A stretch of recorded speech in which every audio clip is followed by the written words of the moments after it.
One of the worst parts about having ADHD is just feeling like nothing is ever achievable. Just stumble every time you get into a groove and you never get to achieve goals. Why is that? And is there a way to prevent it? Spoiler, there is. I've got a method and I'm gonna show it to you in this video. But first, let's talk about why this actually happens to us. And the reason that you and I have such difficulty following through on goals is because of, you guessed it, dopamine. Researchers believe that dopamine levels are positively correlated with our level of interest in a task. So inevitably, some part of a goal is boring. It's either the time that it takes to achieve it, the materials you need, the skills you have to learn, whatever. There's usually something in it that's not really that fun. And that affects people like us who already have low levels of dopamine. So when a task is inherently uninteresting or boring to us, it just kicks that level of disinterest up a notch, and that's why all of these things end up falling off. That's why if you've tried to lose weight or you've tried to open a business, saving money, and it hasn't worked, it's the boring steps in the process that are preventing you from staying the course. Luckily though, there are ways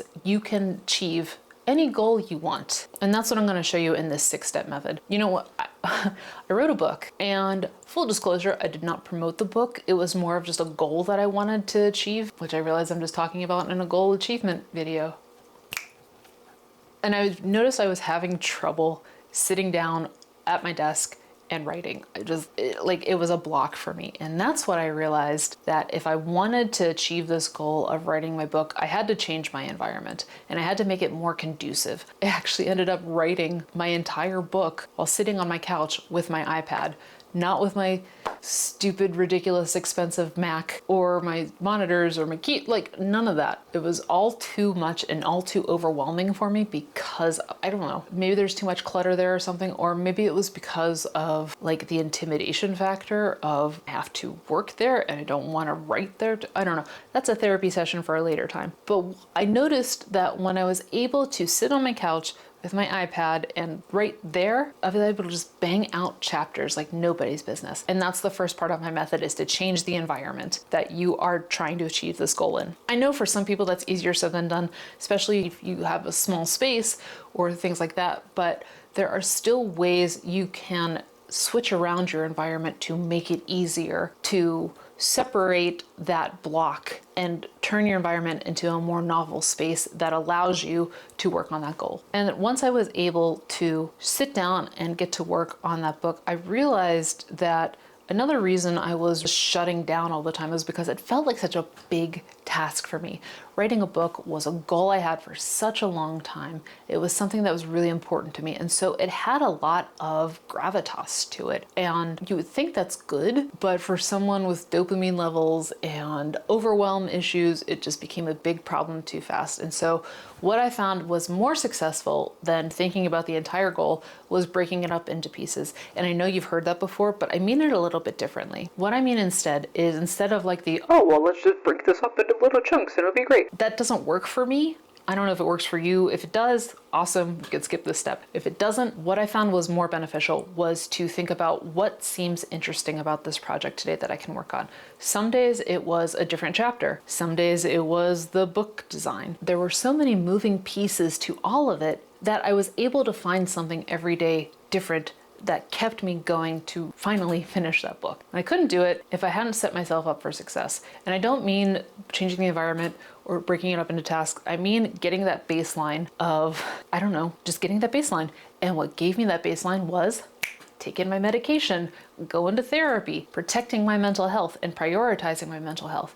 And that's something you need to do too. It can be really easy to get in the trenches very fast and shut down because it just feels like it's all too much or it's insurmountable, it's too hard, all of those reasons. But if you're able to utilize things that help your ADHD and help you mitigate that, at least just get you to a 0 level so that you can do the work to get up. But if you're just able to get to that 0, that black baseline, you are in such better shape than someone who can't because of no medication or no therapy, no one to talk to, no coping mechanisms, anything like that. So get yourself to your baseline, by prioritizing your mental health, which gives you more clarity into the next part of the method, which is figuring out the difference between I can do that versus I have time to do that. I am a nerd, 500%. I built my first website in middle school, and yes, it was GeoCities. If you don't know what that is,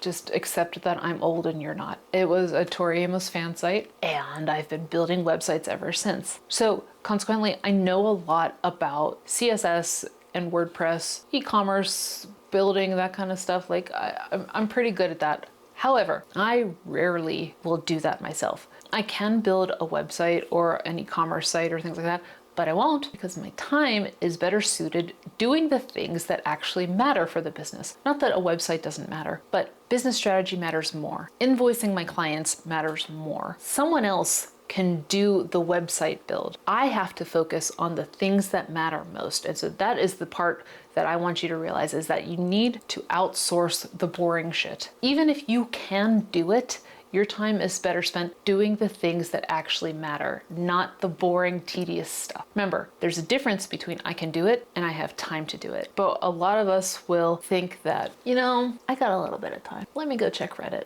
and see what's going on over there. Or let me doom scroll on Instagram for about half an hour. I've earned it. I deserve it. That is such a problem because it switches where your dopamine is being pulled from. And I don't mean that literally, obviously, but when you're switching from the goal that you've set for yourself into a shinier object, why would you ever go back to that goal? Instagram is so much more interesting. And that's why the next part of my method is to put your phone on focus mode. For me personally, I can't say that for my computer because I use a lot of tabs, but I still will only utilize the tabs that I need, and I will let the other ones go idle. It's a very big milestone for me when I see that my Chrome has a little bit of, the inactive tabs. That's cool. I love that. That's a very rewarding thing for me to see that, yes, I could go look at this, but I've been working on the stuff that matters. And so should you. So put focus mode on whatever you need so that you know where to focus your dopamine pull. The more you let shiny objects in, the less inclination you're going to have to follow through on goals that are smart. And that's the final part of this method. I always make sure that my goals are smart, specific, measured, achievable, relevant, timed. Is that right? Is that what SMART is? I can't remember. If you don't know what SMART goals are, I get into it at Better Biz School, so you can head over there and check it out for free. But essentially what it is making sure that you have bumpers, I think of bowling lane bumpers on your goals so that they are achievable. You can't say, my goal is to become a successful entrepreneur. What does that mean? If you make one sale for $5, you are now a successful entrepreneur. Is that what you wanted? Or is it, I want to be able to provide for myself through my businesses. I realize I need $50,000 a year to make that happen. So I am going to set a goal for achieving $50,000 in net income by the end of this year. I won't get into how that all triggers, but essentially that is a much more realistic goal that is better achievable than I want to be a successful entrepreneur. The goalposts just keep moving if you have something that vague. So instead, set yourself up for success by having SMART goals. And there are so many other ways that ADHD can affect your business. So I want to make sure that you understand the signs and symptoms that ADHD is messing with your bottom line. So check out this video because we're going to go into all the different ways ADHD can affect you and your business and the ways you can mitigate that. I'll see you over there.